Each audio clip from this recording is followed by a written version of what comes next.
Hello, everybody. Welcome to episode 93 of Buds and Blue Jays, your place for all things related to the Toronto Blue Jays. I'm your host, as usual, Jesse Burrell, and today I am not joined by my co-host, Riley McConnell. As you might have heard last episode, he is doing a scouting trip for us down to Mexico to try to find some more pitchers for us. So we are calling up our friend, Isaac Bass from the minor leagues. Isaac, welcome back to the show. Good to have you here. It is great to be back. Unfortunate circumstances due to our series loss, but good to talk about. 100%. Today on the show, we are going to get into that series loss to the Houston Astros. The Blue Jays' first series loss since opening weekend, might I add. And a lot of storylines came out of this one. But first, guys, remember, please subscribe to the channel if you haven't done so already. Like the video on your way out here as well. You can follow us on Instagram, Twitter, and TikTok. Anywhere you can find your podcasts, you can find Buds and Blue Jays. So please make sure you subscribe to us on there as well. Isaac, no time to waste. Lots of stuff to cover in this episode here. Let's just jump right into the game recaps for those at home who hadn't seen them. Game one. Big series against the Astros. Jays lost this game 9-2. Kevin Gossman got lit up early in this one. He gave up 7 earned runs in the first. He settled in nicely after that, though, but it was too little too late. Jays' 2 runs came off solo home runs, both by Matt Chapman and Santiago Espinal. Game 2, game the Jays won in this series. They won this one 4-2. Jays got 2 solo home runs in the fourth, one by Vlad, one by Matt Chapman. They added 2 more in the next inning thanks to RBI singles from Santiago Espinal and Bo Bichette. Chris Bassett had his best start of the year, and Jordan Romano worked a 4-out save for his save number 7 on the season. And the game that just finished up probably about an hour ago here, Jays lose this game 8-1. This game was very close right until the end. Jose Barrios gave up 2 runs early thanks to a hit by pitch, a walk, and a double, but he also settled in quite nicely. And the Jays had the bases loaded with nobody out, down by 1 in the 8th, but could not get a run across. And then the Astros proceeded to blow it open right after that. So the Jays, after this series, we are now actually slipped to 4th place in the AL East. We're 11-8, 5 games back of Tampa Bay Rays for first place. Still a long way to go in the regular season, though. Isaac, lots of talking points to come from this series. Where do we start? Well, I want to start with what just happened because that's some recency bias with Jose Barrios, and he's someone that I know you're a little bit more down on. I guess Riley and I are a little bit higher. I think that he can kind of return to at least be a semblance of a Jose Barrios, Minnesota Twins first year with the Blue Jays Barrios. And today he showed it. And I will add, there was one thing where when you look at his stat line, you see only 3 strikeouts. It's one of those things where it's like, well, that's like Jose Barrios can get up to 10, 12 strikeouts. Like the guy, he's a strikeout guy. And the fact that he only let up 3 hits, pitched 7 innings, and gave up 2 earned runs with only 3 strikeouts is good news for me, because it means that if he has games where he can get those strikeouts back up, it'll be that much better. And he did well to keep contact at a low.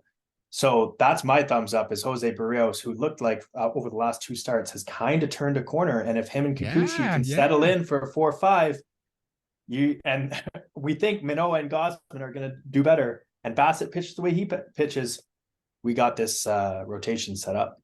There just seems to be so much inconsistency right now from the Blue Jays and in their rotation. Like Kevin Gossman puts together 3 good starts, then has a stinker. You know, Yusei Kikuchi has gone good start, good start. Jose Barrios went bad start now to an okay start to a good start. And then Bassett seems to be trending forward as well. In regards to Jose Barrios and his performance today, 7 innings pitched, only threw 77 pitches too. So about 1.1, 11 pitches per inning. That will play every time. And 10 swinging strikes too in his only 3 strikeouts. So I'm kind of with you there. And the big thing I really liked, Isaac, in this start was his location wasn't great, but he was using that slurve just a little bit more, and the fastball was kind of more toward the edges and not so much around the middle of the plate. He did have a good chunk, but he wasn't throwing wild balls with the fastball. So I will say that is a plus for Jose Barrios in this start. And the slurve was in the strike zone a lot of the times, which is like something he's really lacked. He kind of used, if someone sees a slurve out of his hands, they're like, I'm not swinging. But today it was one of those things where they have to question, wait, do I swing at these off-speed pitches, because they can still touch the outer corners of the zone. It was very good, very impressive. I liked what I saw from Jose Barrios. I still too much hard contact, still a hit by pitch, a walk, and then a double that was hit 107 miles per hour off the bat led to the 2 runs. But honestly, if this is the outing that Jose Barrios puts forward every single time, I think we're going to be okay with him in this rotation here.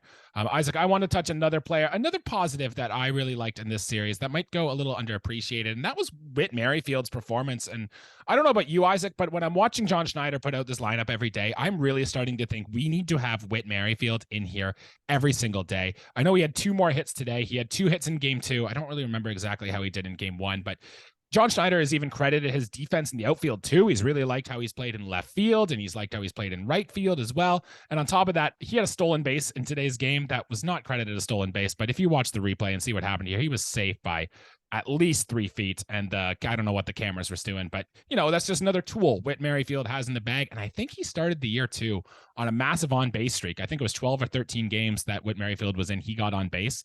That'll work if he's hitting at the bottom of this lineup. And I kind of want to see more of it going forward from John Schneider. Well, here's a question for you. Especially with Springer not swinging the bat as well. I know other than his first game, his batting average would be under 200, right? Like I think it was 211 before his last at bat, which he lined up out, and then he had that 4 or 5 hit game at the start. Like that would be under 200. His on base percentage is like 275, something like that. Like if you want to give him a little bit more rest down the stretch so that we can actually have a healthy George Springer, do you ever consider putting Merrifield, if he's batting the way he is, to lead off this Jays lineup? I mean, he's got the on-base skills, right? Which is kind of what you want in the big guys, like with Bo and Vlad and Chapman hitting behind you. I do think the Jays have other options. I'd almost rather you see Bo Bichette up into the one hole if you want to. But yeah, it's not a bad take. You could see it, especially if the extra base power from Whit Merrifield ever comes back. You had a note on Springer there, and I want to touch on that. Yeah, the batting average is bad, but I think in game 1 of this series, Isaac, he had 3 fly ball outs. I don't have the exact distance, but I know one of them went 407 feet. Another one went 300 and something, and I think he hit almost 1,200 feet worth of fly balls that were all outs. Now, at the end of the day, outs are outs, right? It's all the same, whether it's a dribbler or a hard hit ball, but it is a sign of good things to come for George Springer. So I know we've talked a little bit I know this is a Whit Merrifield segment, not a George Springer segment, but I just wanted to say George Springer's maybe not doing as bad as we think. Yeah, and I guess even the line out, I don't have the exit velocity of it, but it was an amazing catch by Bregman. Like, yes, it was a hard hit ball down the line. So it is one of those things where, luck, you have a different third baseman out there, like he's a little bit off the line, things could have gone very differently, but it's still discouraging to see your leadoff hitter, a guy. You hope that decline that you guys spoke so much about before the season isn't really starting to hit, because at least give us one more year. Give us this year, George Springer.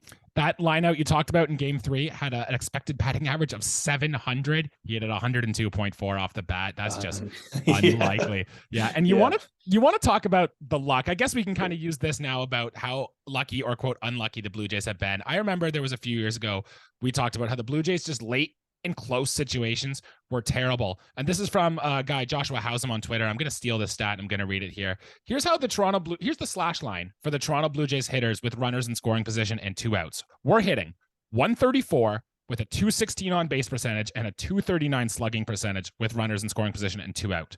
The Blue Jays opponents against our pitching are hitting 290 with a 372 on base and a 493 slugging when they come up with runners in scoring position and 2 outs. So if you just want to talk about pure luck so far in the season, that seems staggering to me, because unless you believe that being clutch is a real skill that can be taught, like, I guess you got to take this as a positive because it's going to regress the right way here. But do you have a take on that early in the year?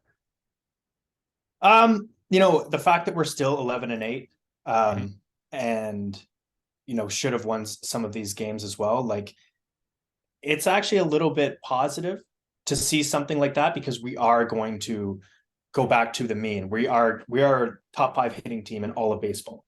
So like, that's not going to last forever. And if we can still be over 500 by a few games early in the season, I think last year, or maybe it was the year before, we had a terrible start to the year, and we ended up coming around. And it's one of those things where we're not having maybe as good of a start as we thought we would, pitching and hitting, especially with runners in scoring position, and we're still doing well. So I'm actually a little bit, that stat makes me feel a little bit better, because I think that it's going to definitely get better as time goes on.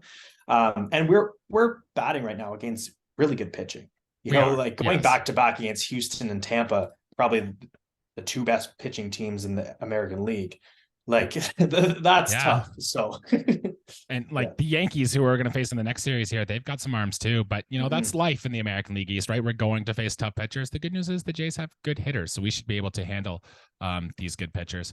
Just one more player I want to throw a little love to, and that's Matt Chapman. Isaac, and his hot streak is just insane, man. Hit 2 more home runs in this series. I'm pretty sure Matt Chapman is leading all of baseball in OPS, and plus several other. I think his WAR is the best in baseball. Are we on our okay, true or false? Are we on our way to a Matt Chapman MVP season? I'm going to say false.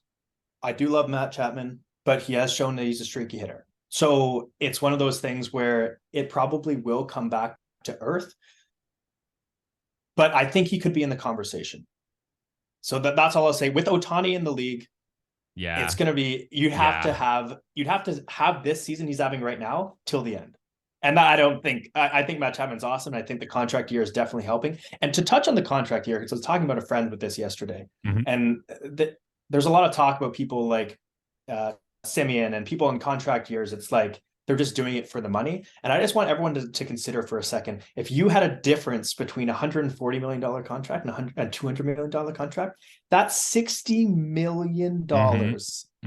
I don't care if you care about money or you don't care about money. That is going to have some subconscious impact on your life. That's generational wealth. So I don't care if he's doing it for the money, whether it's conscious or subconscious, but Matt Chapman, I think we're probably going to have the last year of him here. So let's cherish it while we do. And maybe top 5 in MVP. Let's go with that. I'm with you, dude. Scott Boras has got to be loving the season or the start here Matt Chapman is putting together. Quick notes, 1.4 WAR, by far the best in baseball. His WRC plus, or Isaac, 252, which there's only one other player in baseball that's got a WRC plus over 200. And I will say, Isaac, too, the thing we might not notice, his sprint speed is up to the 74th percentile, which means he's faster than 74% of the league right now. And I think that might surprise you with Matt Chapman. So overall, good baseball, dude. Glad he's on our side. Yeah, 100%. Big fan. All right, from the positives, well, I guess we had one more positive. There was a good starter in this one. Chris Bassett had his best start with the Toronto Blue Jays. I don't have his exact line in front of me, but I knew he threw just shy of 100 pitches. Even the defense kind of let him down, but it was nice to see from Chris Bassett. I was at his last start at home in Toronto, and he was doing a really good job of getting Detroit Tigers pitchers try to guessing. And there were at least 3 or 4 instances in this game against the Houston Astros where Bassett threw what looked like a sinker or a cutter very close to the middle of the plate, and Astros hitters were just taking it. He looked pure. And it's like, this is the soft contact, get them guessing type of guy, and you can really see how much it fools Astros hitters when it is all working and he's able to put it together in his spots. So what did you like about Chris Bassett's start here against Houston? Well, I do have the line in front of me. He went six and a third inning with 3 hits, 1 walk, and 5 strikeouts with no earned runs. So I will say I only watched a few innings from that game. I watched the last few innings as well. It was super encouraging to see, and also the defense played amazing in front of him. That is one of the other things, but that's what's going to need to happen with a guy who's a contact-inducing pitcher who's not going to fool too many guys. But 5 strikeouts for Chris Bassett over 6 innings is really encouraging, and he's gotten better every single start. So maybe he throws a complete game next time. Who knows? But it's super encouraging to see, and especially because, as I'm sure we're going to get into, Kevin Gossman and Alek Manoah. Gossman had a weak start. Manoah's had a weak start to the season. I think they are going to turn around. So if all of these guys are clicking and we're still 11-8 with our top guys maybe not having the start that we thought they would, things are looking up. Okay, good. So the panic level, I guess, is it's still low. We're not hammering that button. We're not saying blow the team up just 19 games into the season, eh? No, it's 11-8 too. Yeah, exactly.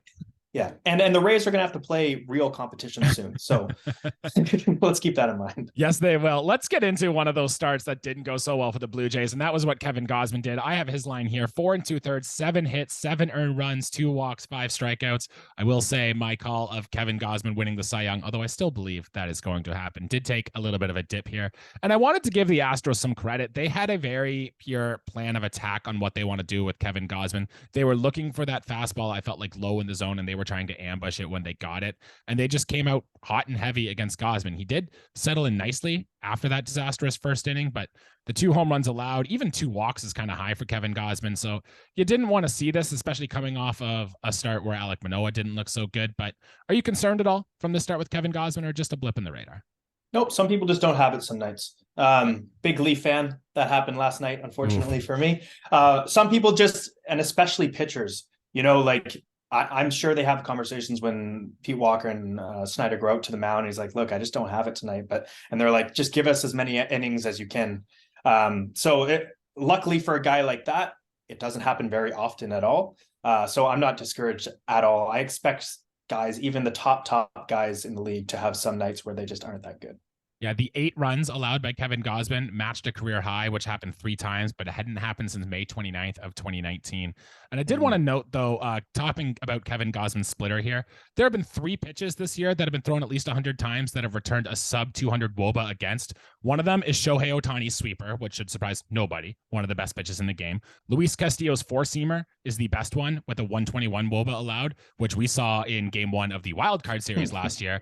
And then the next pitch on that list is Kevin Gossman's splitter. So if you were just that good at not inducing contact, I am not worried if you have a weapon that good in your bag. Just going on, I guess. Yeah. Anything else to add there? No, I'm not too discouraged. It sucked to look at the box score at the start and just see that Kevin Gossman, who you thought would put up insane numbers as usual, was already letting up 4 runs. But, it happens. Yeah. No level of concern there. All right. Do you have a concern then about this, Isaac? And I want to take a big picture look at our bullpen here. Some people on the internet and stuff are very saying, well, the Blue Jays bullpen was always a problem. I know Riley and I were quite confident in this bullpen. We thought it was going to go very good. But I want to read you some stats from some of the Blue Jays relievers so far and tell me if you are worried about this at all. Anthony Bass has an ERA over 7. I think it's 7.36. Jimmy Garcia's ERA is 6.75. And if you look under the hood at some of the expected stats now, 11 or 19 games into the season, it is all very early, but Adam Simber, Trevor Richards, and Eric Swanson all have expected FIPS over 5 coming out of our bullpen. It seems like really the only good guys, I guess Jordan Romano's still been lights out, but like Zach Pop has been a pleasant story in this bullpen too. But other than that, like, do you have a concern level for this guys in this bullpen? Well, one thing I think is abundantly clear by deadline, hopefully a little early in that, is we need a left-handed throwing reliever in this bullpen because Tim Meza is not it. I always get nervous when Tim Meza is out there, and maybe you have 2 lefties in there and he can play a little bit lower leverage. But right now, if you need a guy in the 8th inning to come in and go against a really good righty, it's going to be Meza, and I don't trust that. So against the lefty, right? Yeah, sorry, and I don't trust that. So I would like to see someone else come in at the deadline that you can be very confident in. I think Garcia is one of those things where he's one of those guys that just like has awful games and then his lights out for weeks, and Zach Pop. The thing is if we had driven in those runs, Zach Pop wouldn't have been in the game to give up those runs late. And you can always play what ifs, but he's had an amazing season so far. He actually is, and even before the season started, when like if anyone was talking about him starting in AAA, I was like, no, this guy's red. I've loved this guy's pitch mix from last year. As soon as we got him, you and I were talking all the time. It's like, why isn't he up with this team when we have guys like Trevor Richards? And I know Trevor Richards is like the Justin Hall of the Toronto Maple Leafs. Everyone wants to hate this guy no matter what. And I think it's a little bit rightfully deserved. I don't want to. I think Pearson has been tearing it up. Like there's guys down there, bring them up, because no matter what leverage position Richards is in, I don't feel good about it. He's still getting the strikeouts though, and that changeup is still a good pitch from Richards, and I think that's what's holding on here. Not when you throw it 11 times in a row. That's the thing, right? If a hitter knows it's coming, it's going to be easier to hit, but the numbers say it's still a good pitch. I did want to add what our manager John Schneider said about Zach Pop here. He said, quote, Zach Pop isn't just a one-trick pony coming in and throwing his sinkers. His slider has really turned into a weapon that is changing who he is. And I'm reading between the lines here, Isaac, but I think that means some more high leverage work for Zach Pop. And when Mitch White is healthy and coming back, I'd be surprised if it is Zach Pop, the one who gets the can down to Buffalo. Yes, I would be very surprised with that as well. And I did want to touch on, just because you mentioned Schneider, and I don't want to lose this trail of thought. This is a little bit beside the point, but in the 8th inning, Nathan Lucas's first ever game in the major leagues. And I'm curious about your thoughts on this. I believe at the start of the at-bat, men on first and second, it was Kiermaier and Merrifield, and they had him bunt on the second pitch after the first was a ball. But prior to all this, he ends up walking. Prior to all this, they have Biggio on the bench to be a pinch hitter. It's his first game. This is a huge situation for the guy. They're down by a run, and Schneider keeps him in. I really like that call, and I don't know. I didn't look on Twitter to like check it all. But I think it's early enough in the season, and he's done well down there, that you show confidence in, especially a lefty, and see what he can do. And he had a great at bat, got on base. So it's one of those things where I actually really like that call. I'm not putting Biggio in. What are your thoughts on that? At the time, I was screaming bunts, and I hate bunts too. But I was like, that's when you're going to sacrifice bunt, right? Get the top of your order, get Springer and Bichette coming in. You have a good chance to score 2. And then when he didn't have it on the first pitch, I was like, okay, what's going on? And then he tried it in the second pitch, and then I was at work, so I had to get called away. And the runners moved up. So the runners moved up on a wild pitch. Yes. So that he didn't need to bunt anymore, or else I'm sure they would have still gone with it. Right. And then at that point, Nathan Lucas has always had good contact skills throughout the minors. I guess you're trying to show you have faith in the young kid, right? And even though you've barely played in like a week and a half, kid. I guess it's here. Oh, he's like young kid. Yeah. He's young in terms of like his experience at the major league level. Yeah. Right. So I thought maybe that was, try to get him a welcome to the Blue Jays or a welcome to the team moment if he can come through with a big hit there. Hey, the walk is not a terrible outcome. And if Nathan Lucas goes on to be productive for this year, maybe we can look back at this series against the Astros and think, hey, that was why. And we got good stuff from Nathan Lucas. Mm-hmm. Yeah, I was just curious on your thoughts on that because I really like that move. It shows some faith, and I also don't have too much faith in Biggio anyways. Not a lot of us do, to be honest. Isaac, I wanted to get your take a little bit here on the Anthony Bass drama. I don't know if you saw this through Twitter or if I guys at home, but he posted a picture of I believe it was his wife and his kids. They were having popcorn on a plane, and the popcorn was all over the ground. And I don't really know the full details here. You can look it up if you're looking for more information. But from what I gathered of the situation here is that there was popcorn on the floor. They wanted a flight attendant or some type of housekeeper on the plane to clean up the popcorn. And a lot of people on Twitter, including myself, were kind of giving him grief. It's like, you have your child. I know it's someone's job to pick it up, but be courteous, clean up after your mess. I'm an adult. I'm 30 years old and I still make a mess when I eat popcorn. Sometimes I will make a mess and clean it up. So if you're giving it to a child, I think you can expect that to happen. And I don't know. Do you have a take on this? Do we go too far? So I actually have a few takes on this and I'll touch on them briefly. I want to give all perspectives because I thought about all perspectives when it came to this. So firstly, apparently the popcorn was given by the flight attendant. Not that that matters too much. Secondly, his wife was pregnant, pregnant. So on one hand, Twitter blew up just calling this guy entitled and saying stuff like, why don't you have a nanny on there? You're making so much money. Ridiculous, right? Way overboard. I want to give Bass's perspective, being a Bass myself. Whether or not you agree or disagree, it's one of those things where if that was your wife who was pregnant on a plane and she was being told to get on her hands and knees and pick up popcorn when she was pregnant, you would be sticking up for her. Yeah, 100%. So it might be one of those things where he's not even that, like, it is what it is, but he's like sticking up for his wife. So there are certain things like a lot of people agree that Will Smith should have slapped Chris Rock. Now, do I? Absolutely not. But a lot of people do agree with that you should stick up for your partner no matter what. So that's probably his perspective. His wife's pregnant. She's really not wanting to do it. It's very uncomfortable for her to do it. Do I think that he should have gotten complaints that the person might have gotten fired? I think that's a little bit extreme. Yeah. Right. So that's the main thing that I think people had a lot of gripe with. So just to try and think about it from his perspective as well. But at the same time, he probably wishes he didn't send that tweet. Let's be completely honest now, right? And he probably expected a completely different outcome. In the end, there's a lot bigger picture going on in the world right now. Yes, agreed. I know you agree with that. Yeah. But it's good to look at things through all perspectives and see he's probably just being a good husband to his wife. I will say the people on the internet took a powerful move with this. Even the Houston Astros Twitter account said something about cleaning up the mess. I remember when Anthony Bass came into a game in opening one, even the Astros announcers said Bass is coming in to clean the mess. So everyone knows what they were doing. It was a very big troll job from everyone on there. And I hope, Anthony Bass learns a lesson from this. And I hope that everyone at home can learn a little lesson from this, whatever that lesson may be. Go on. Pick up after your damn kids. That's honestly. Or teach them to pick up after them damn selves. Mm-hmm. That's the better lesson here. Don't get your pregnant wife to do it. Get your kids to do it because that is transferable life skills going forward. 100%. And why are you bringing your young child on a public airplane anyway? But whatever. That's a story for another day.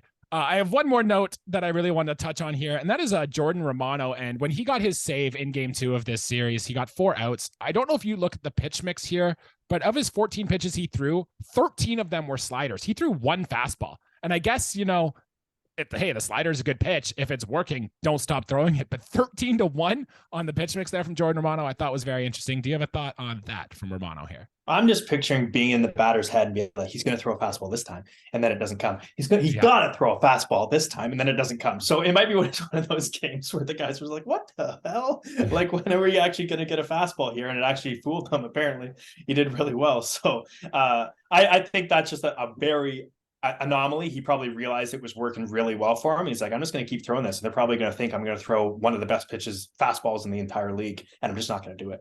Mm-hmm. Some news and notes here. I guess let's take a look to the farm, Isaac. And I know you love these Ricky Tiedemann updates. I got another one for you here. This is what Ricky Tiedemann did for his second start in 2023. He went 3 2/3 innings pitched, 1 hit allowed, 1 run, 2 walks. He did hit a batter and 6 strikeouts. He got 12 swing and miss on his 58 pitches. He ran into some trouble in the first inning here, but was able to get out of it. And I guess there was some bad defense behind him as well. His command was a little inconsistent, but he did seem to figure it out for the rest of the way. I would still say he still needs some fine tuning, but I think he'll be ready for AAA Buffalo sooner than later. Any curiosities about Ricky Tiedemann's second start? Curiosities is an interesting way to put it, because of course there's a lot of curiosities. Yes. And excitement. But I mean, if the guy's only pitching 3 innings, like, there's a ways to go, right? So I'm going to temper my expectations. And if all of our guys are firing right now, like, who would you take out of the rotation? You know, I think we can both agree. If Berrios continues at least a semblance of what he's doing right now, there's no one to take. I know you're not wanting to take out Kikuchi, so no, I think Tiedemann is a guy that we can wait on, and I'm totally cool with that. But seeing 6 strikeouts in the game before, all of those strikeouts, and watching them, 97, 98, 99 mile per hour heat, that is nice to see. I was looking for a Nate Pearson update. You mentioned earlier in the show how he was doing in AAA Buffalo. I vaguely recall seeing somewhere that, like, out of his last 11 outs, like 8 of them were strikeouts, but I don't have that confirmed. But it seems like Nate Pearson is pitching very well down in the farm. And with, some struggles for the Blue Jays at the major league clubs, how likely do you think it is that we see Nate Pearson with the big league club in the next week or so? 50. I think it's 50% in the next week. Time frame in the next month. I think Nate Pearson's going to be up with the club. I'm kind of with you. It's going to be sooner rather than later. It's just there isn't really, I guess, an obvious candidate to go down. Maybe the Blue Jays are waiting for an injury to happen somewhere, which will happen inevitably. But I would say Nate Pearson is number 1 the next time someone or the Blue Jays need a reliever. Maybe we wait till we get on the road and we have a doubleheader or something like that, and we will see something there. Some news and notes around Major League Baseball. The Toronto Blue Jays announced that starting next year in phase 2 of their renovations, we will have quote unquote premium clubs that will be added to the renovations next year. And these are going to be they're going to kind of be like little more nightclubs, little fancier things behind home plate where you can have like a gourmet meal and stuff like that. They have 3 areas. They have the lounge, they have the home plate club, and a batting tunnel club. It just seems more fancy renovations with better design, more decor, and try to build a more prestigious effect to the ballpark. I don't know if you saw the pictures of these here, but Rogers Center is just continuing with the renovations. And I was there for 2 games this weekend. I know you'll be there probably next weekend here. It's going to be really exciting to go back to the Dome and watch some games. Yeah, I always loved it before they did all the renovations, and it's fun to watch us in our ballpark now with the chant for so many home runs and to see their pitchers get rattled. So I think everything that they added has looked good so far. And I mean, by adding prestigious things that probably you and I won't be going to anytime soon, it allows them to afford maybe guys like Matt Chapman going forward. Sure. So I am okay with adding that kind of stuff if it means that Rogers has infinitely more money to sign big name free agents. With you on there. Now we got to preview the Yankee series very quick here. The Jays will have an off day on April the 20th before beginning a 3-game weekend set in New York against the Bronx. This is the first time we see the Yankees this season, and actually it will be the last time I think we see them once next month and then not again until September. So winning these games against the Yankees, a team we're likely going to be chasing, is going to be very important. Probable pitchers in game 1, it'll be Yusei Kikuchi against Domingo Germán. Game 2 will be Alek Manoah against Garrett Cole. That'll be a fun one, Manoah against Cole in Yankee Stadium. And then game 3, we'll have Kevin Gossman against Clark Schmidt. Isaac, give me a series prediction or a pick to click or a storyline that you're going to be watching this weekend against New York. I'm going to take over Riley and say it's a 2-1 Jays victory. I think Manoah's I think he's such a competitive guy that if he's going against a guy like Garrett Cole that he's basically talk shit to for the entire offseason, yes. I think he is going to turn it on, and that is going to be a great game. And maybe we can get under the skin of Cole because we know that is easy. So I think 2-1. I think Chapman's going to continue. And I would really like to see George Springer turn, as you said, those high velocity off the bat hits into home runs. I think he's going to hit a dinger in this series. I love the call. I want to see Vladimir Guerrero Jr. get going. He had 1 home run in this series. I want to see him hit a little more. There's more power in that bat, Vladdy. We know it's in there. Come on. I do want to see if Garrett Cole walks past the Audi sign, if there's any chirps to Alek Manoah like he didn't last year. So that game on Saturday is probably going to be must-watch TV. I will say, though, Friday's game, Kikuchi, you say Kikuchi start is only available on Apple TV, so I guess we're going to give another thumbs down to that because you can only watch it if you have Apple TV or if you subscribe to their free trial, which I'm not a fan of. I get why MLB is doing this, but not a fan of that. So I guess you say Kikuchi will have to watch from afar. Go out and dominate the Yankees on your opening start. Or illegally, everyone. You could always watch it illegally. 100%. 100%. Here at Buds and Blue Jays, illegal streaming is the way to go. That's the thing. That's all we got for the episode here today. Big series coming up against the Bronx. Isaac, was there anything else you wanted to add? Maybe something you wanted to plug before we get out of here today? Nothing necessarily I want to plug. I did want to ask you one little thing. I don't know if you paid attention to the Jermaine and Scherzer drama that was going on today and over the last few days. I wanted to get your thoughts quickly on that because I'm not informed enough about that kind of stuff. It looked to me, everyone was talking about the Yankees cheating as usual. And Jermaine was allowed back on the field after finding resin on his hands. Scherzer had the similar situation. Maybe it was someone said tape. I don't know. He was pointing at his hand saying it's resin, and he was actually kicked off. And that was everyone concluded that the Yankees have the umpires under their pocket. What are your thoughts on that? Anything I'm missing? I don't know. MLB is trying to do a crackdown on the sticky stuff again, kind of like they did on last year. Because when they did the ban, all the spin rates on pitches went down, and then it slowly crept up as the season went on. So I guess Major League Baseball thought, hey, the sticky stuff ban is back again. I will say in the Max Scherzer ejection today, Max Scherzer is a very tempered guy. And when he's getting in the umpire's face, I'm sure he might have said something that probably led to the ejection and whatever. But it did look like rosin. His own coach touched the glove too and touched the hand and said, yeah, it's just rosin. I don't know. And I think it'd be hard if you're an umpire to be able to touch another guy's hand, be like, is this rosin? Is this tape? Is this tack? I don't know. I don't think I could do that. And I doubt these umpires are trained that well into figuring it out either.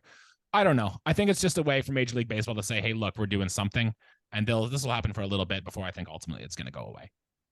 Yeah, and I guess if we see it happened again to the Yankees and he's allowed back on the field, maybe it was one of those things where the Major League's got a call and said, that's not, you can't let him back on the field. And then they just did it the next time, and that looks bad on the Yankees. But let's just go with the Yankees are cheating narrative because we don't like the Yankees. So that's a good way to close the show, going into a series with the New York Yankees. Let's do it. Build the hatred. Let's get the series pumped and ready to go. That'll do it for episode here today, guys. Isaac, thank you once again for joining us. We'll probably have you again later this week to recap on the weekend, to do it again until Riley is back from his vacation. But until then, guys, remember you can follow us Twitter, Instagram, TikTok, and anywhere you can get your podcast. Please make sure to like the video and subscribe to the channel if you haven't already. Until then, guys, let's beat some Yankee butt, and we'll see you next week. See ya.